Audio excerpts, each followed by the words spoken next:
So, ayan, good morning everybody. Ito tayo guys. Nagluluto ako ng gulay. Ayan. Ito yung ating mga gulay. Meron tayong papaya na kinuha ko dun sa aking tanim. Sasang ko muna bago ko talupan. Kasi pinakapi ako niyan. Kailangan ng gagawin ko na ito bago talatan. Meron tayong alokbati. Kukunti yung alokbati ko ngayon kasi kumuha na rin ako kahapon. Agad, nasasagad siya. And then, meron tayo ditong malunggay.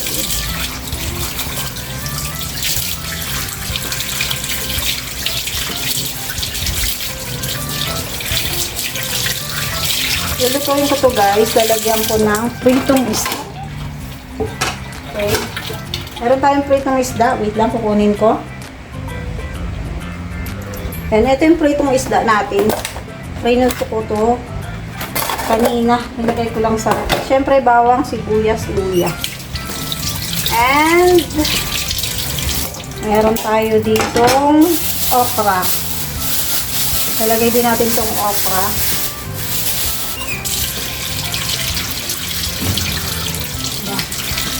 Kailangan ko tong lutuin. Tapos, pupunta tayo kay Tatay Jaime, guys. Dadalhin ko to kay Tatay Jaime para mayroon siyang ulam. Panghapunan na niya to, guys, kasi hapon na. Hindi nga kasi ako makaalis ng maaga.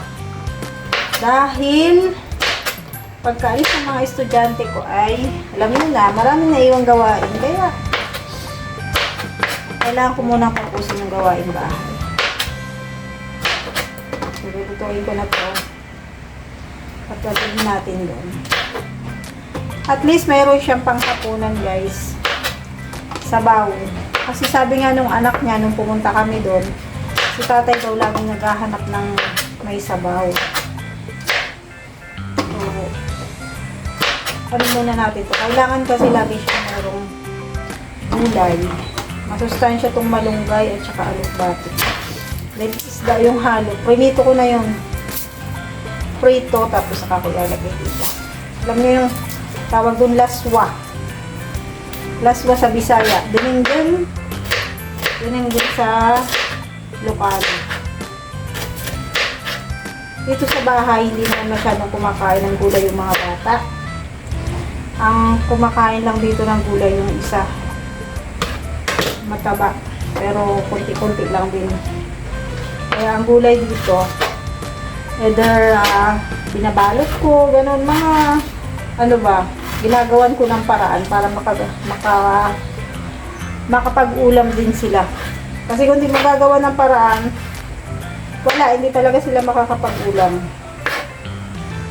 Sa talong, ayan, favorite nila ang talong prito. Ano nila, prito yung talong. Ito naman, paborito ko ang gulay.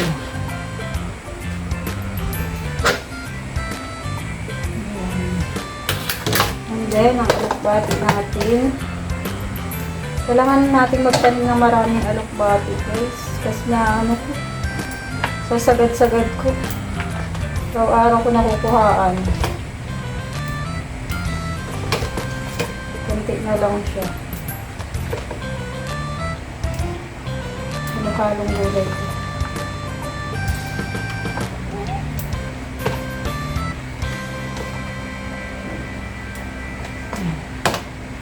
And then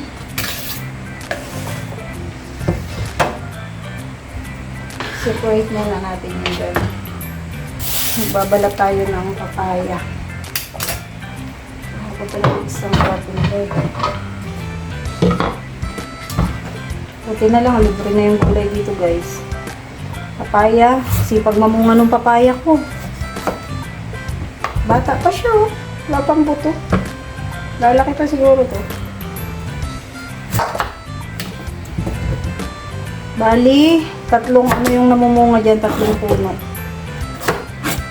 Tatlong puno ng papaya na namumunga, diba? Libre na tayo sa gulay. Sa tinola, kapag nagtinola, Kuha lang ako dun guys. Tapos yung malunggay ko nandito lang. Sa tabi lang. Tabing bahay lang.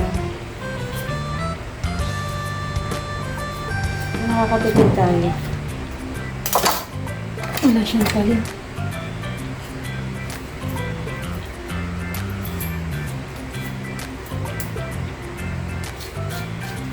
Wala pang gusto.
Malunggay naman tayo guys. Hindi naman tayo ng malunggay. Alam niyo ba? Hindi ako maghimay eh. Inaano ko na talaga yan. Ginaganyan ko. Masustansya din yung mga tangkay-tangkay niyan guys. Yung tangkay nga nito nilalaga eh. Diba?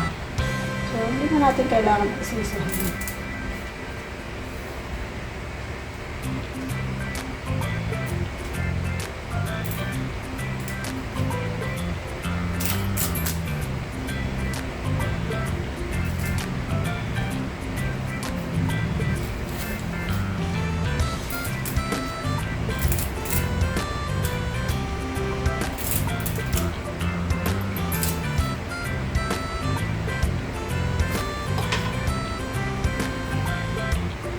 Madidila.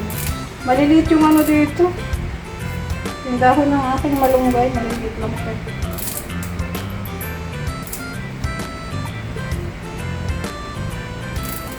Ano yata siya na Chinese? Diba meron kasi yung malalaki talaga. Chinese malunggay. Eto guys, mga ano yan, sarap. Ginaganyan ko lang yun. Pinuputol ko lang yung ganyan.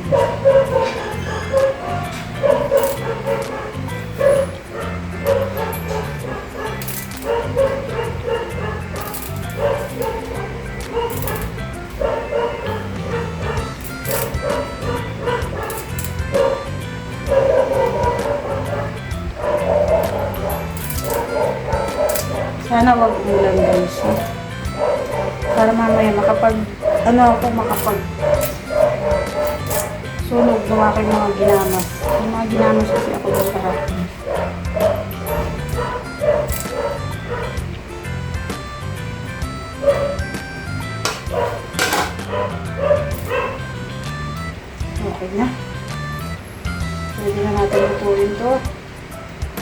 mabilis lang to para kahit mamaya pagdating natin dun. Kahit hindi siya malamig, pwede ano na lang siya, i-reheat na lang. Dalhin din natin uli ng bigas si tatay, baka wala na kasing bigas. Ayan na oh. Okra, malunggay, papaya, alokbati, pritong isda. Pritong isda. So, ayan. Magluto na tayo, guys.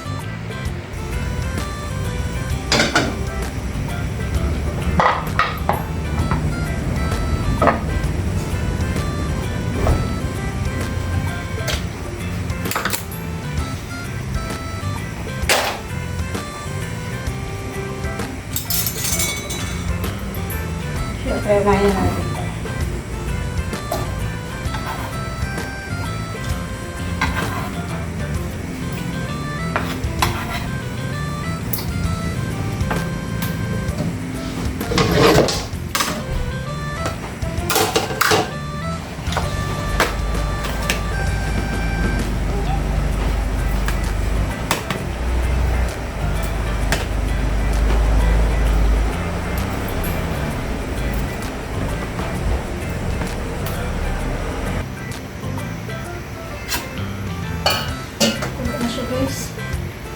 Wala na pala akong bagoong.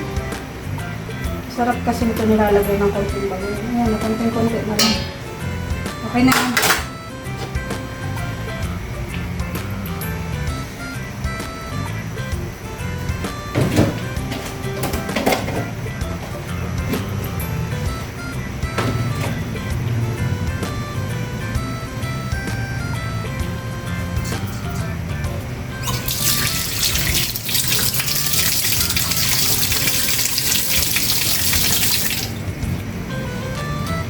Lalagay ko na tong papaya kasi medyo matagal-tagal itong maluto.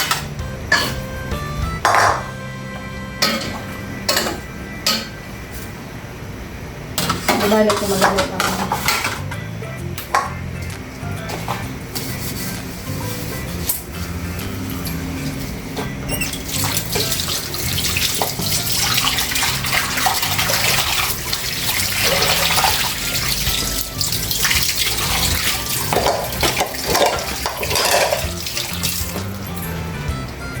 Okay, hintayin na lang natin yung maluto, guys. Ayan o.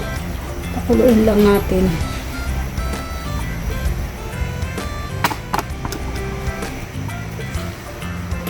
Habang tayo naghihintay, magbabalat muna tayo ng pipino.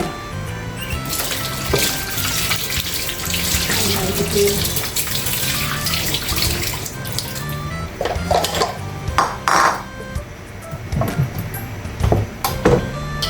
Lagyan natin ang suka.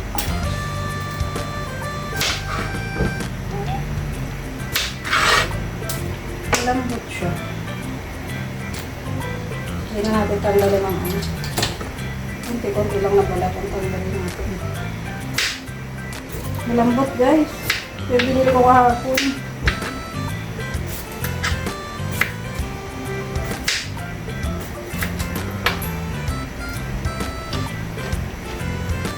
Diba?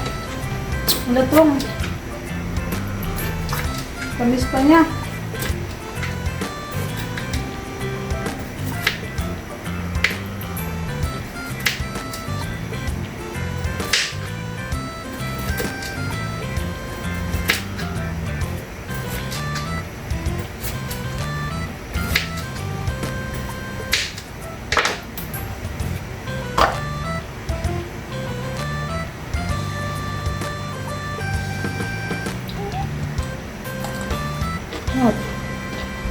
Ang lutong, guys.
dito natin.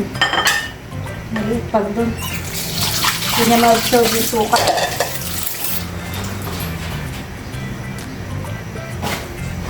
Bango nang niluluto ko.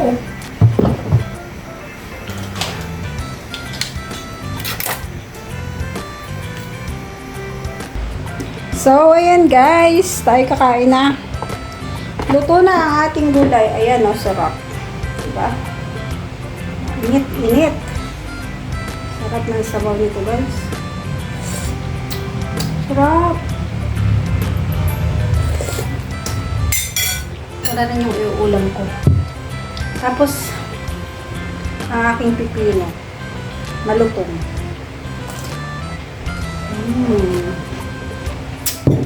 So, ayan. Kain tayo guys. Panghalian ko na. After nito, mag-asikaso na ako. Papunta sa lighthouse. So, daan ako sa Ate Tess. Kukuha din ako ng bigas kasi nandun yung bigas ko. Yung galing yung kay Ate Virtuous Woman. Nadalan uli natin si Tatay Jaime kasi baka ubos na yung bigas nila. Kasi 5 kilo lang yung binigay ko noon doon. So, baka ubos na. So, ayan. Thank you so much po sa lahat ng nanood ng aking video. Abangan nyo mamaya ang aking upload. Bye-bye po. God bless us all.